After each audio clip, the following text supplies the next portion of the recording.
Ndabaramukije ndabahaye n'ikaze mwese mudukurikira ku rubuga rwa televiziyo Renaissance. Ndabahaye n'ikaze muri aya makuru tugira tubashikirize mu rurimi rw'ikirundi. Aya makuru kandi mugashobora no kuyakurikira ku rubuga rwa televiziyo Renaissance kuri YouTube tele Renaissance. Dutangurire amakuru ku vyabaye ejo ku munsi wa kabiri kuri Radio Isanganiro byatangaje abatari bake. Aho bimwe mu vyatumye ikiganiro cariko kiracishwa kuri Radio Isanganiro kuri uyu wa kabiri gihagarikwa ngo nibibazo vyariko birashikirizwa n'abanyagihugu aho badoma urutoku ubutegetsi bw'Ibujumbura ko ari bwo butuma ibiganiro hagati y'abarundi bidatera imbere. Ivyo bigashikirizwa na Leonce Ngendakumana icegera c'umukuru w'umugambwe Sawanya Fodebu asanzwe yari n'umutumire muri ico kiganiro.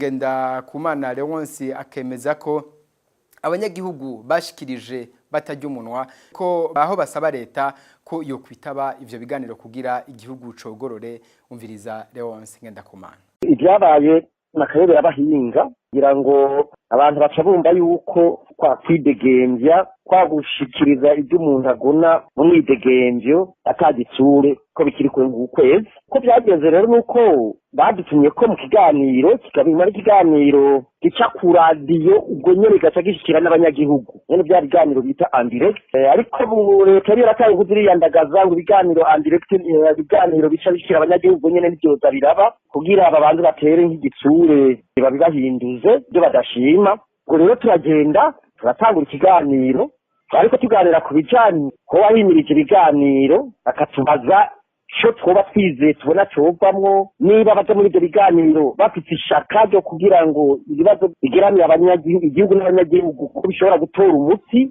niba umuhuza byifatamwo neza.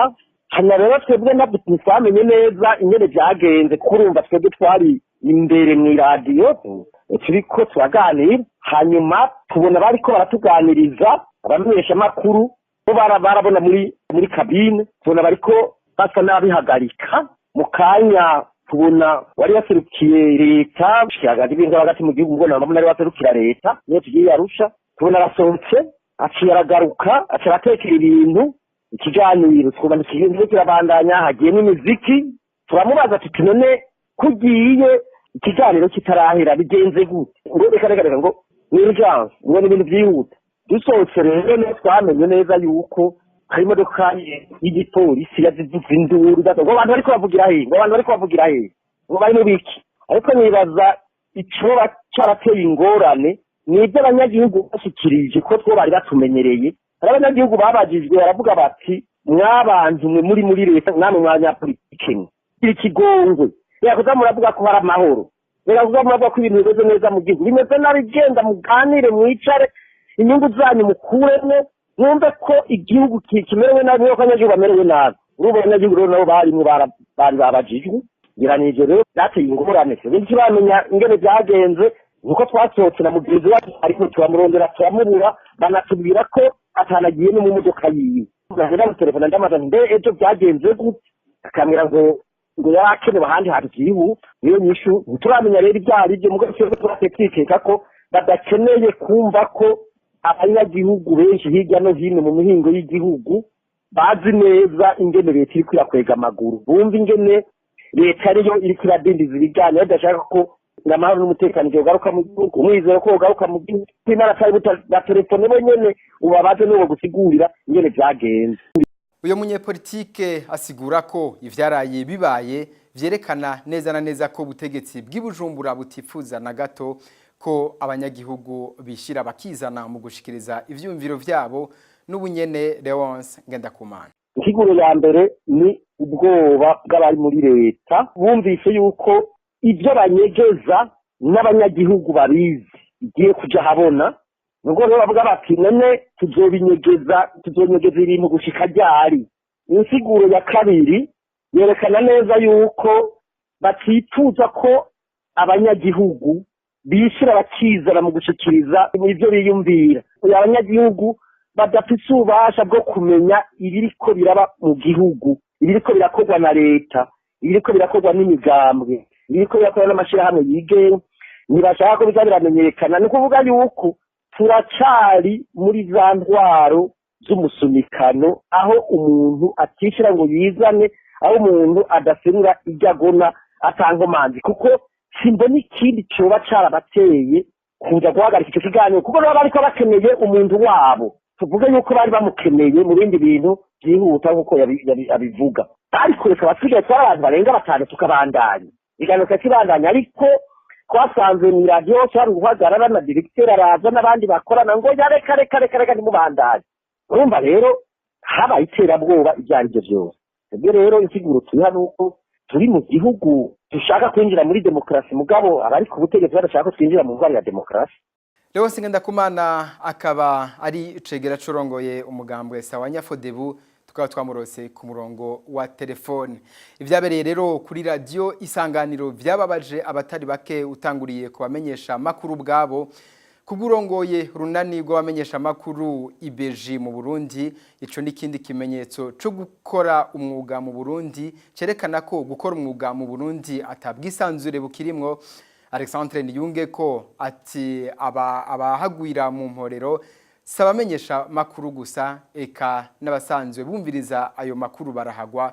Kurikira Alexandre Niyungeko arongoye runani rw'abamenyesha makuru ibeji. Ibintu vyaraye bishitse muri Radio Isanganiro navuga ko ari imboneka rimwe n'ubwa mbere bivyo bintu bibaho mu Burundi aho igipolisi kiza gifise inguvu zose kije guhagarika ikiganiro kizanye inguvu nk'uko umenga kije guhagarika ababisha n'abicanyi ni ibintu rero bitangaje cyane gose mu mwuga wo kumenyesha amakuru aho hasigaye hakoreshwa inguvu nk'izo kugira ngo hahagarikwe ikiganiro vyerekana ko tugeze kure cyane tugeze kure dusubira inyuma mu vyerekeye bwabo bwigenge bwo gushikiriza ivyiyumviro kuko abari ko bashikiriza ivyiyumviro vyabo agateka kabo karahonyanzwe bwaba uburenganzira bwo gushikirizwa amakuru abariko basanzwe bariko bumviriza isanganiro barahonyanzwe mu gateka kabo mu burenganzira bwabo bwo guronka amakuru bwo gushikirizwa amakuru hanyuma rero n'ikinyamakuru mu bisanzwe umunyamakuru mumenyesha amakuru ariko agira ikiganiro ciwe umupolisi akaza ngo hagarika ubunyene ivyo bintu muri ko muragira murumva yuko ari ibintu birengeye n'indenza rugero rero nta nuworonka ingene abisigura ariko aho nyene leta yari serukiwe ngira ngo biratangaje kandi kurusha biratangaje cyane gose nyene kuko yari serukiwe n'umunyamabanga ntayegayizwa mu bushikiranganje bw'intwaro hagati mu gihugu n'abandi banyepolitiki mukumva neza yuko koko ari ibintu vyerekana neza yuko iyo leta idashaka na kanzinya yuko hariho aboza bavuga ibitajanye nuko biyumvira nta kindi catumye ico kiganiro gihagarikwa atari uko hariko hashikirizwa ivyiyumviro bitandukanye nuko leta ibona ibintu canke ishaka ko ibintu bigenda. Ikindi gitangaje nuko ico kiganiro cahagaritswe n'abapolisi muri Radio Isanganiro cyari cerekeye gusubira mu biganiro vyo gutorera umuti kibazo c'u Burundi. Kubwa Alexandre Niyungeko ngo iyo ngendo yerekana ko ibiganiro naho vyoramuka bibaye ataco abarundi bovyitegamwo kuko ubutegetsi bw'Ibujumbura butavyerekwa n'ubunyene. Alexandre Niyungeko mu gihe leta idashobora kwihanganira na gatoyi abo batavuga rumwe na cane biciye mu biganiro mu gushikiriza ivyiyumviro biciye ku maradiyo no mu bimenyesha makuru murumva neza ko bigoye na cane yuko hari uko ibiganiro vyovuga ngo bagiye mu biganiro kugira ngo bashobore kumvikana ko ingene igihugu kogorora cova muri mu kaga kirimwo murumva neza yuko abari ku butegetsi Bujumbura uno munsi batiteze na gatoyi kugira ngo bashobore gukurikira iyo nzira. Novuga rero yuko koko icizere c'uko ivyo biganiro hariho ico bizoshikako kigoma gisubira inyuma nk'ukwezi. Nubunyene amakuru twabategure kubashikiriza arabandanya abasigaye bashigikiye ubutegetsi bw'u Burundi bariko barabuvako ivyo bigatuma ubwo butegetsi bwihebura ivyo bigashikirizwa n'urongoye ishirahamwe Rukristo rigwanyotegwa rya kiremwa muntu akati umushingwamanza Armel Niyongere ati umugwi w'abanyafrika wo mu nama y'agateka kazi na muntu wakuye amaboko kuri leta y'u Burundi kubera iyo leta itigeze yigenza neza eka kuva n'igihe bwa mbere bari bashigikiye leta y'u Burundi kurikira umushingwamanza Armel Niyongere. Jewe nagiye Geneve muri rya nama igihe abahinga bashira habona icegeranyo bakoze ku Burundi. Warabona neza yuko abaseruka ibihugu vya Afrika atanumwe atabenshi bigeze bafata ijambo kugira bashikire canke bavuge kuvyerekeye ico cegeranyo. Nubu abo twabonanye baravuze yuko batazokwitaba inama izoshiraho icegeranyo kiha congera umwaka congera ikiringo c'umwaka umugwi w'amatohoza ku Burundi no kwerekana yuko batagishigikiye ivyo leta y'u Burundi ivuga kuko n'icegeranyo bari bashigikiye gishiraho abahinga batatu batemerewe gukora mu Burundi. Aico gituma vyerekana yuko leta y'u Burundi ifise ubwoba iriko iratawakuba iriko iragerageza kwerekana yuko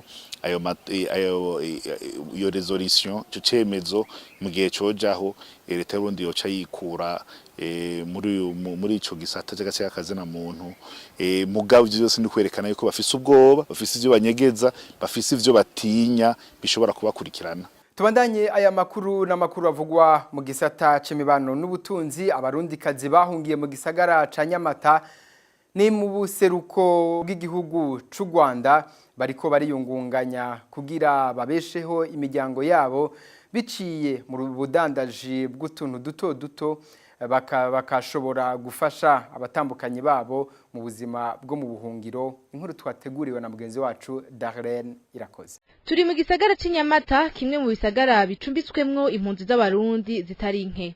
Neza na neza turi mu nzu y'uburuyiro icururizwamwo n'umupfasoni yitwa Space Ndayininahaze. Ahacururiza uhaciye aharangirwa n'akaziki k'ikirundi.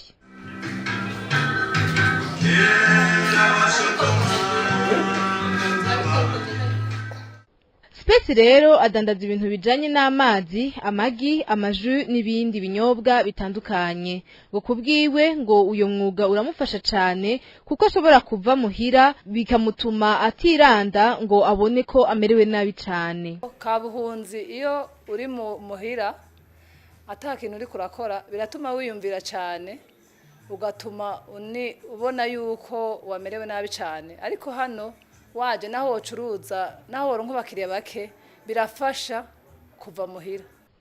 Wigiwe hirya yaho umupfasoni Space akorera ushikira ku isoko rikuru rya Nyamata. Muri iyo soko harimwo abarundi kazi benshi bagira urudandazwa rutandukanye. Harimwo abadandaza impuzu, ibirato n'ibindi n'ibindi.